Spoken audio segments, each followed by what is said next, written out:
करते हैं सियासी ढाबे का, जहां आज की सबसे दिलचस्प खबर मौजूद है।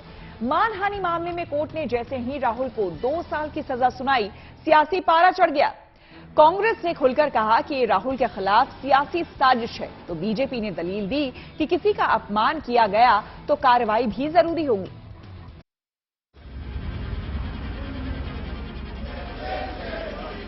जिसका सरनेम मोदी हुआ वो चोर होता है, तो बिल्कुल डिफेमेटरी है ना।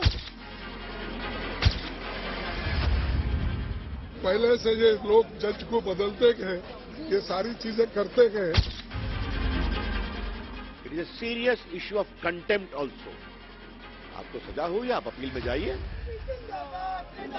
मानहानि मामले में राहुल गांधी को सजा और जमानत लगभग साथ साथ ही मिल गई, पर इसका असर देश की राजधानी में दिखा। सूरत की अदालत के इस फैसले ने दिल्ली का सियासी पारा चढ़ा दिया। राहुल गांधी जी के ऊपर ये एक घिनौनी साजिश है। जहां इल्जाम लगते हैं वहां मोदी का तो क्यों आ रहे हैं? तो ये तो उनको लगा, महसूस हुआ, इसलिए कहा। इसका मतलब ये नहीं कि कोई अपराध किए, कोई जुल्म किए, कोई अन्याय किए। फिर भी हम तैयार हैं। मनमोहन सिंह जी और शरद यादव जी वगैरह, इन्होंने मिलकर ये कानून में अमेंडमेंट लाए थे कि 2 साल नहीं बल्कि 5 साल की अगर सजा हो तब पार्लियामेंट से जो मेंबरशिप है वो सस्पेंड होनी चाहिए, तब जानी चाहिए। और इन्हीं ने उस बिल को फाड़ा था पब्लिक में, आप सबके बीच में। तो आज मुझे तो वही दिन याद आ रहा है। जैसा बोओगे उसका फल भी आपको मिलेगा।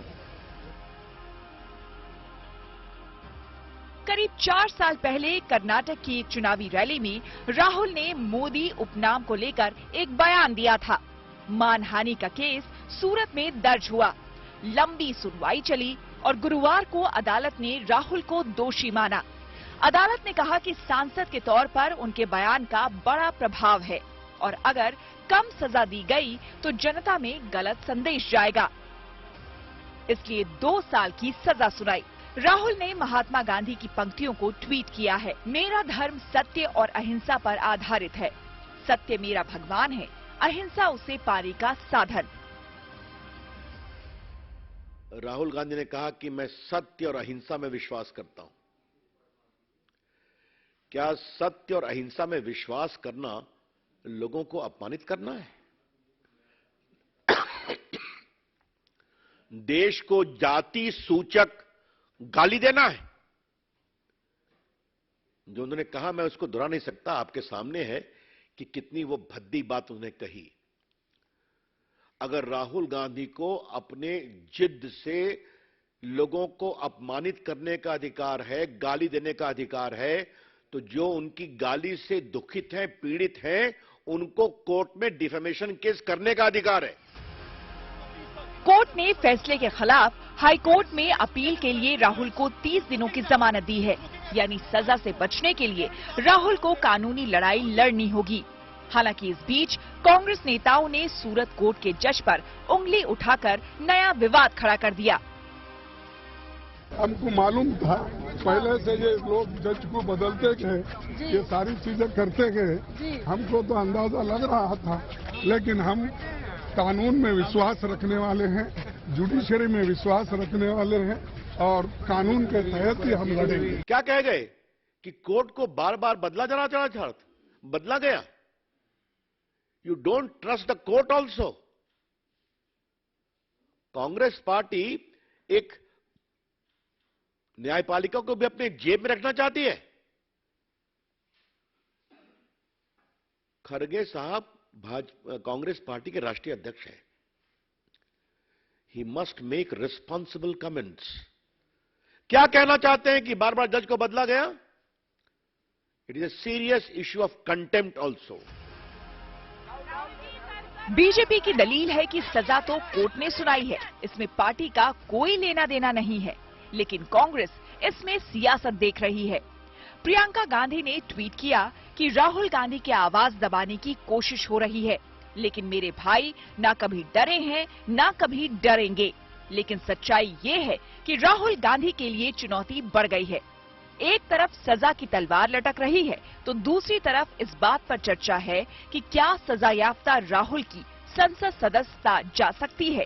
क्या उनके 6 साल तक चुनाव लड़ने पर रोक लग सकता है? Bureau report, good news today.